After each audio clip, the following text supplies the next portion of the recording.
We're going to look at the biggest gaming news and leaks of the week by JorRaptor.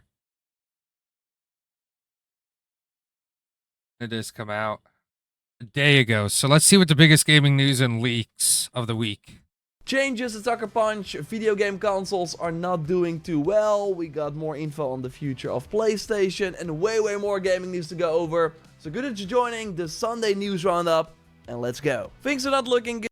Consoles have been crashing for a long time now. Nobody's really wanted to kind of admit it, but yeah. Consoles are going down. PC, honestly, is kind of taking over everything. PC and I think handheld is making a huge comeback right now, especially with the Switch 2 being out.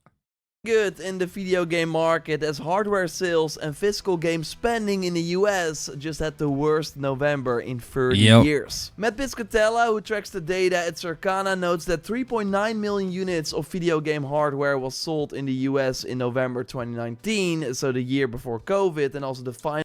Hold on, let's go back. 3.9 million units of video game hardware, so consoles in physical discs.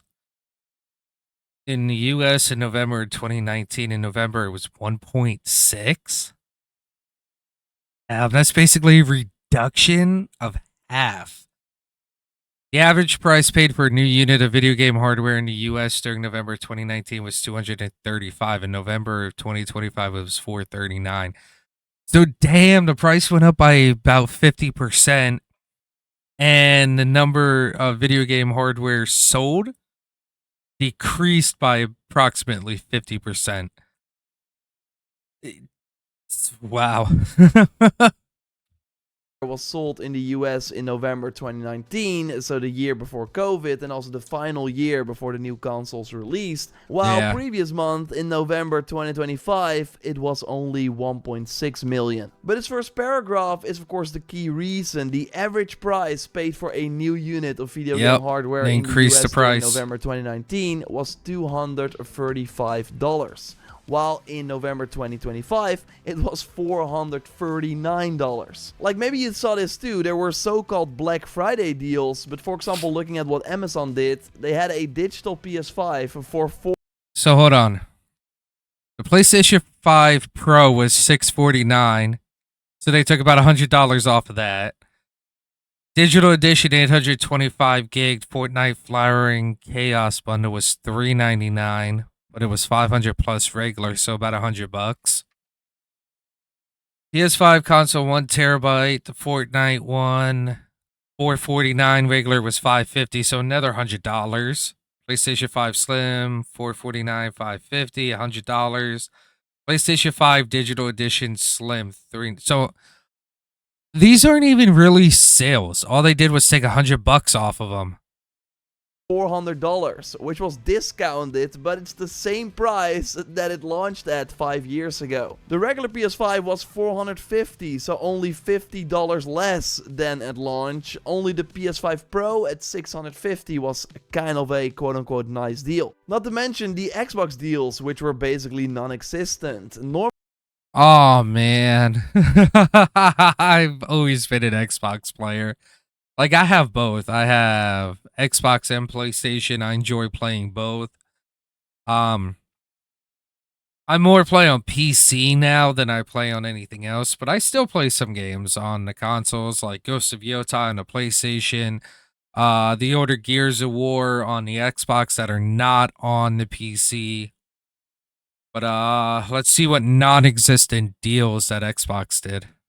Normally at this point in the life cycle, consoles are $100 or $150 cheaper, and on the regular, the Black Friday deal, which creates a nice entry point for less hardcore players. But with the prices being basically the same and the economy in a way worse state than years prior, it's not weird that we're seeing these very low numbers. I saw a chart highlighting how people in the US plan to spend a staggering $227 less than in the prior year, which is also not surprising given the state of the world. Now, it is worth noting that even with the Switch 2, the hardware sales are down significantly. The Switch 2 and the Switch Switch 1 combined sold less this November than the Switch 1 did last year. So Nintendo totally has still some work to do to get that mainstream audience. Now, it's not all doom and gloom though, far from it.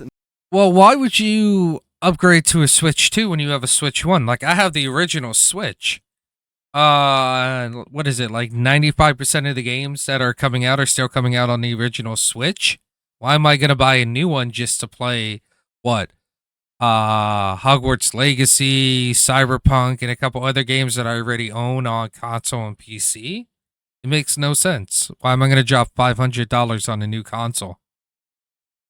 Or handheld. Estimates that the global games market is expected to reach $197 billion in 2025, growing 7.5% year over year when combining everything. So basically, the people who are still playing games are spending and playing more, and PC is growing as well. But alarm bell. Well, it's projected to increase because we're spending money on games. We're spending money on PC components because PC is the way to go. Especially with the way this economy is, PC is absolutely the way to go.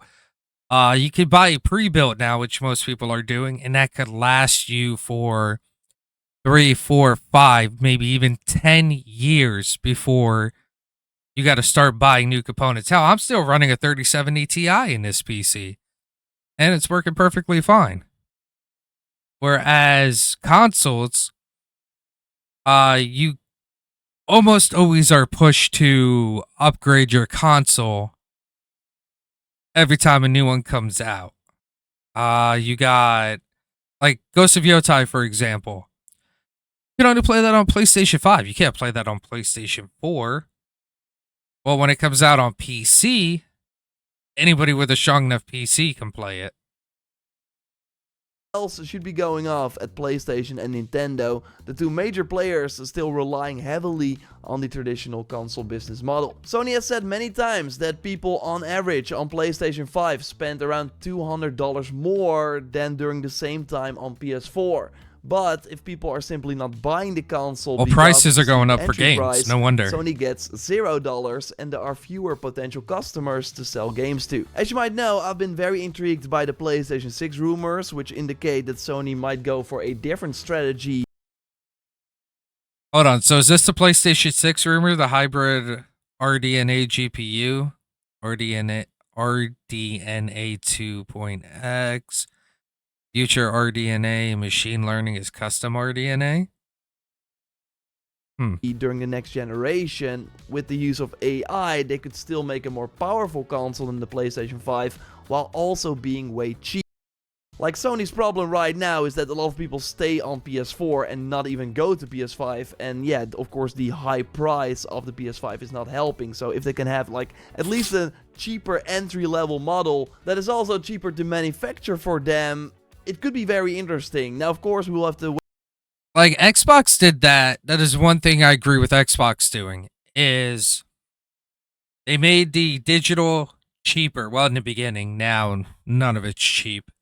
But in the beginning, they made the digital and the disc. Like, I know Sony did too, but there was more... It was a little bit more cheaper for Xbox. But then the prices went up for everything, and now we're in this whole shit show of where nobody's spending money on hardware for video games because, well, nobody has the money.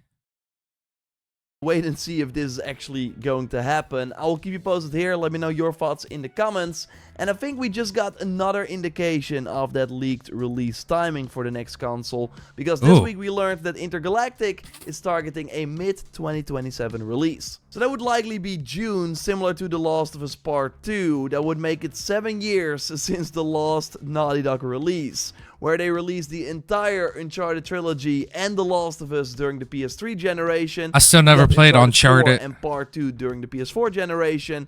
We're now only seeing one new Naughty Dog title during the PS5 generation. Obviously, making a new IP takes a lot of time, but the cancellation of The Last of Us Online did not help either. I never even knew there was a Last of Us Online game, but yeah, what is it projected? For a AAA title, it is projected usually somewhere between, what, 5 to 7 years? What's up, Spartacus? Well, yeah, it's usually about 5 to 7 years for a AAA title. But yeah, I think them aiming for a mid-2027 release adds more fuel to the idea that the PlayStation 6 is expected at the end of 2027. Sony this generation has consistently launched its big tentpole title in October or November, so these are games that are expected to sell 10 million plus, like God of War Ragnarok, Spider-Man 2, Yote, and next year it will be Wolverine. So yeah, I'm waiting for the Wolverine game. But I heard Spider-Man 2 kind of flopped. That it wasn't that good. But I'm waiting for the Wolverine game. I can't wait to play that. What's going on, Spartacus? How you doing, brother? Intergalactic was that title for 2027, but with them aiming for a launch in the summer, probably means that Sony has specific PlayStation 6 launch titles planned for the end of that year, my bet being Insomniac's Venom game. And that's probably also why Naughty Dog has ordered overtime for Intergalactic. Dude, I made a new YouTube channel. You want me to send you the link for it? It's where I do react videos like this.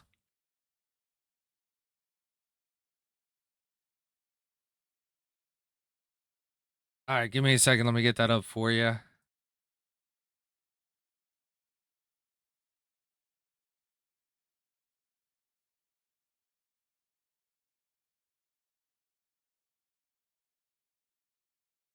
Actually, not what I wanted. That's what.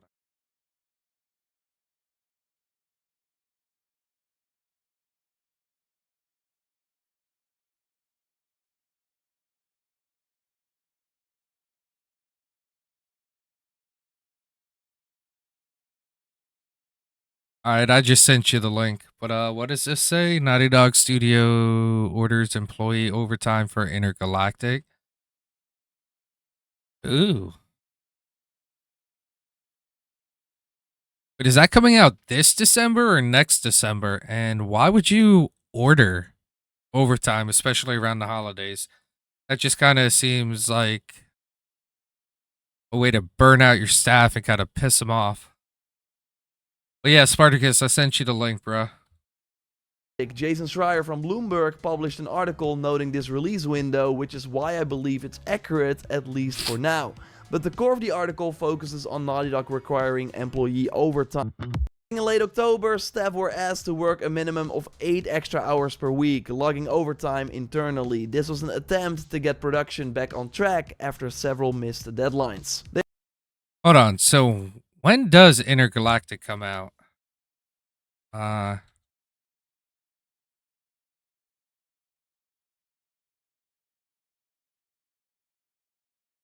So if it's mid 2027, why are they ordering overtime now?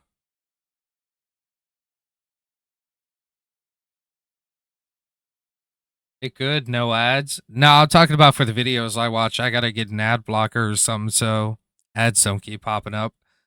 I mean, for YouTube, I cut them out. I'm not gonna download Brave. They also had to be back in the office 5 days a week instead of 3, although the article notes that the employees were instructed to not work more than 60 hours per week. This mandate has now ended and things will return to normal in 2026, although there is a high chance that crunch will of course return as we get closer to launch. Oh, absolutely, it's going to return. You want to avoid these situations where possible, but with creative projects like games, especially at this scale and tight deadlines, overtime just sometimes has to happen. Porsche. It's also noted that several producers have left Naughty Dog, so there's a chance they can improve workflow and planning in the future. But I do think that if you want to work at one of the most prestigious studios in the industry, that it's not strange that extra hours are sometimes required. Really curious to hear your take. For Intergalactic, I just want to see like a good gameplay demo, because right now I should be way more excited about a next Naughty Dog title than I currently am. But yeah, everything was, at least for me, everything I've seen about Intergalactic, I am not interested at all. It could be a great game, I just don't know, but they got to release some sort of gameplay.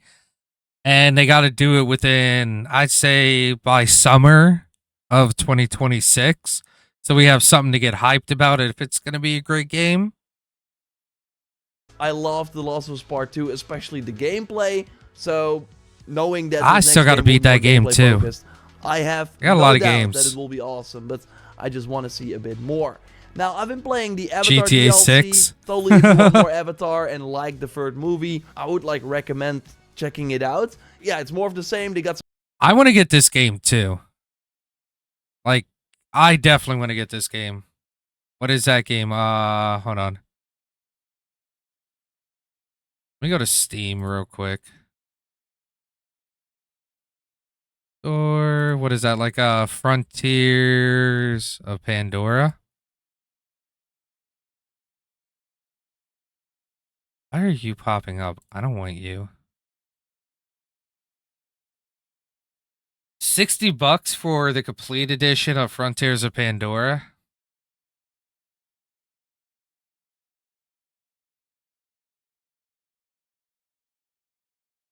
What comes in the different editions? Does it say?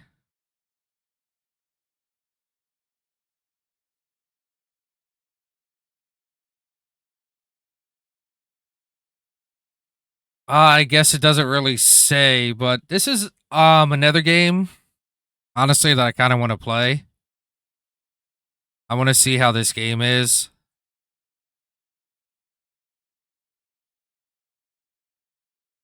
It's only but you see, it's $29.99 originally. You could buy the complete edition for $59.99.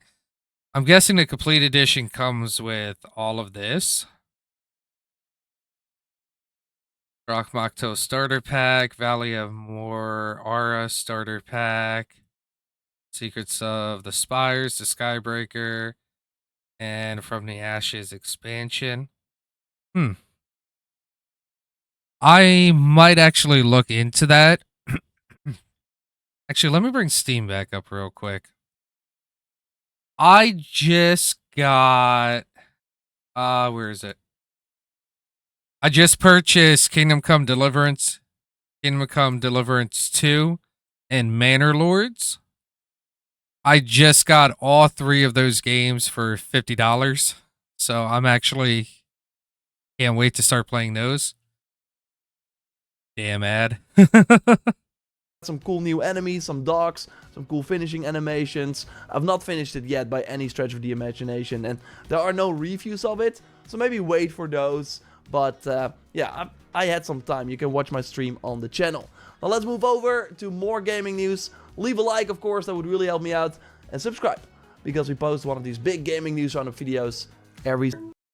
Yes, time for quick shots, news stories I will go over quickly. In last week's Sunday video, I discussed the biggest reveals at the Game Awards. I will leave a link to that video for if you haven't watched it yet in the video description. Oh yeah, Tomb Raider, Total War, Warhammer 40k.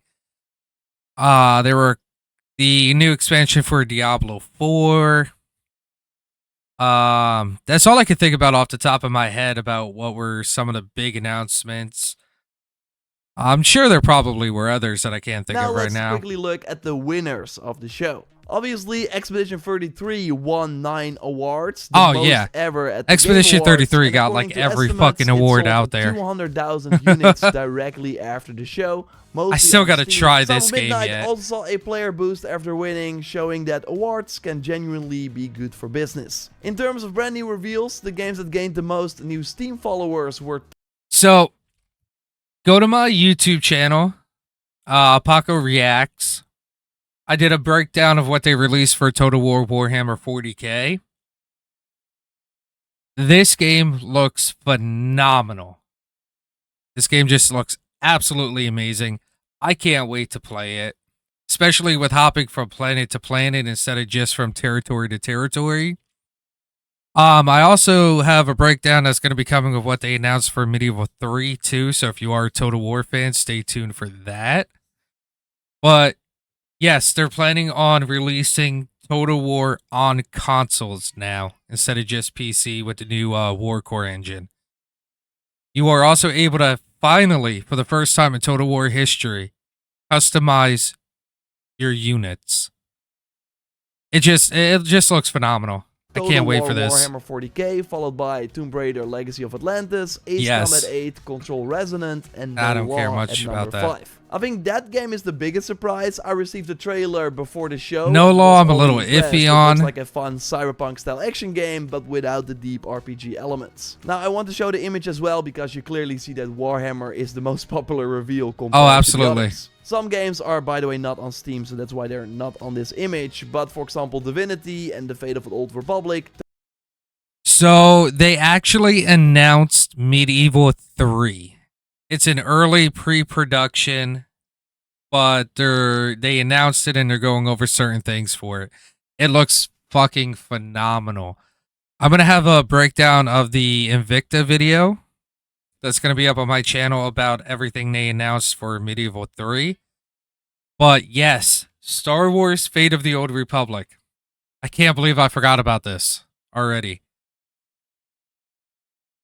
It is a single-player, narrative-focused Star Wars game, and it's done by the same guy, not the same team, but the same guy who did Knights of the Old Republic, is controlling how Fate of the Old Republic works.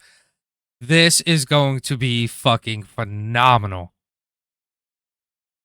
If we get Respawn's entry into the Star Wars, the third one, you end Cal Kestis' story, and then a year or two later we get Fate of the Old Republic, it is going to be huge for Star Wars in the later half of this decade.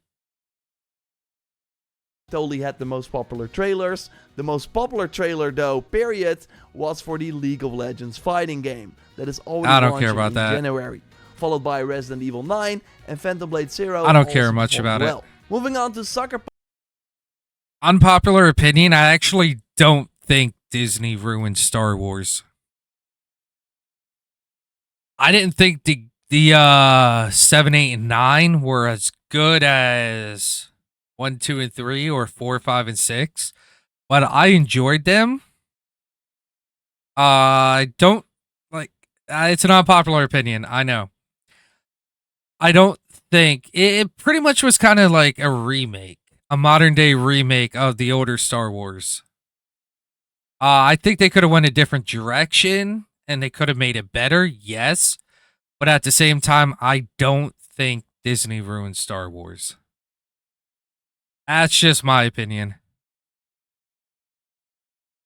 Punch, because Brian Fleming, co-founder of the studio, is leaving and passing the reins to Jason Connell, co-creative director on Ghost of Yotei, and Adrian Bentley, the studio's technical director. Now, in a tweet, PlayStation notes that the new studio heads will focus on the ambitious character-driven experiences that define PlayStation Studios. I have said it before. Shut up, Spartacus. Well, please, for the next Ghost game, go in a different direction. Take us back to the Tokugawa era. Let us play like Sekigahara, stuff like that. Or take us even farther back and put us with Oda Nobunaga. Like, let's get a different take on it, because so far we did Tsushima, that was the Mongol invasion. And then now we have Yotei, which is, revenge. Give us kind of something a little different. Or I personally think that after Ghost of Yotei Legends, which likely launches early next year, fingers crossed for January, the studio will move on to a brand new IP. Still third person, open world action adventure.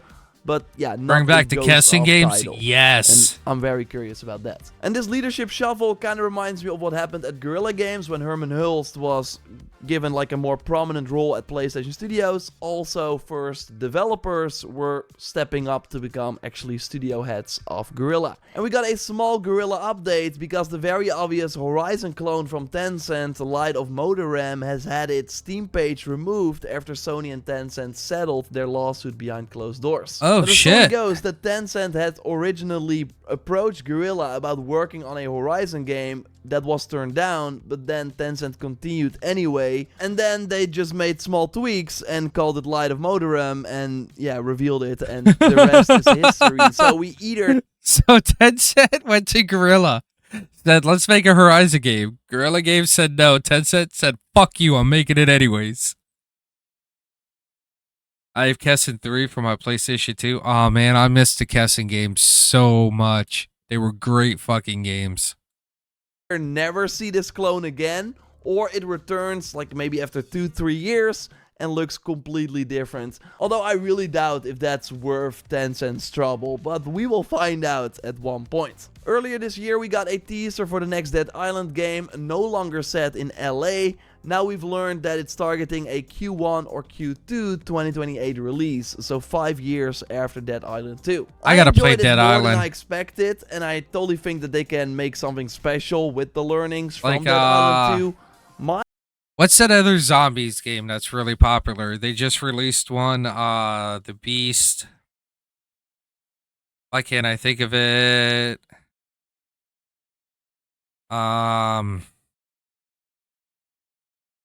I can't think of the name right now, but I gotta play those zombie games too. Like, I got a lot of games I want to play.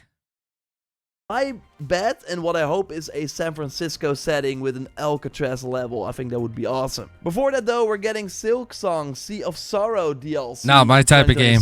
Adding new areas, bosses, tools, and more, and it's free for all players. Now let's hope this does not grow and becomes way bigger and then turns into its own standalone game that is released 8 years later. Silksong has now sold 7 million copies, and it has even more players if you include the Game Pass. We also learned when Marathon, Bungie's next game, is coming. A Vidoc dropped this week, and I actually think it looks quite awesome now. The atmosphere in particular feels very ominous. Is it Marathon like a PvP really shooter? pop. Features like proximity chat and solo queue is now in the game, and they got something very cool where corpses decay over time. So if you like see a dead body from a player, you know, okay, they've been killed just recently, so the player I'm bored that with did that is zombies. likely still Yeah, close by. zombies It is kind of launches in March overplayed. 2026, which might explain why Sony delayed Zeros to April. This launch is extremely important for both Bungie and PlayStation, so even if you don't care about extraction shooters, it's gonna be a big story next year. Oh, it's an extraction because shooter, if so this yeah, it's a does not PvP deliver, shooter. it's not looking good for Bungie, but I'm holding my fingers crossed. Every week, I look at the biggest leaks and rumors and rate it with stars. 3 being I 7 believe days it, and 1 to being die. let's take this with a huge grain of salt. 7 Days to Die actually wasn't a bad game. I kind of enjoyed the crafting and building element of it, but it does get, and being able to kind of like tunnel it down into the ground and stuff. But yeah, after a little while, it does get boring. I played 7 Days to Die. I think I probably put about 100 hours into that game, and then yeah, it got boring. So Todd Howard said that most of Bethesda Game Studios is now focused on Elder Scrolls 6, thank God, but leaks now suggest that big Starfield plans are also still happening in 2026. One of the big things is more seamless spaceflight, basically fewer loading screens. Now Windows Central also reports that Starfield is coming to PlayStation 5 and Nintendo Switch 2 in 2026, alongside an expansion that was first planned for 2025. I would love for one final swan song for Starfield, but after that, I would rather see Bethesda fully focus on the Elder Scrolls and finally I gotta go back Fallout and try 5. to play all the that game DLCs is for launching Starfield. 2035 at this pace. So 3 stars, I believe the 2026 push, but I doubt it will be the full renaissance that they want. This coming week is Christmas, so I hope you have a great 746 time if you're hours. celebrating, or happy Hanukkah Damn. if you're celebrating that. I still have 2 fun videos planned for this week, plus the final news roundup of the year. But of course, next year we will be back, and I will be bringing you one of these Sunday videos every week. We did not miss a single Sunday in 2025, I think, and I plan to keep that going. I hope to see you at my Monday stream. So, yeah, that was good for gaming news and leaks of the week. I mean, there were some things I was kind of enjoyed about it, but it was a lot of information I already knew. New Fallout game. I'm not really into Fallout that much, believe it or not.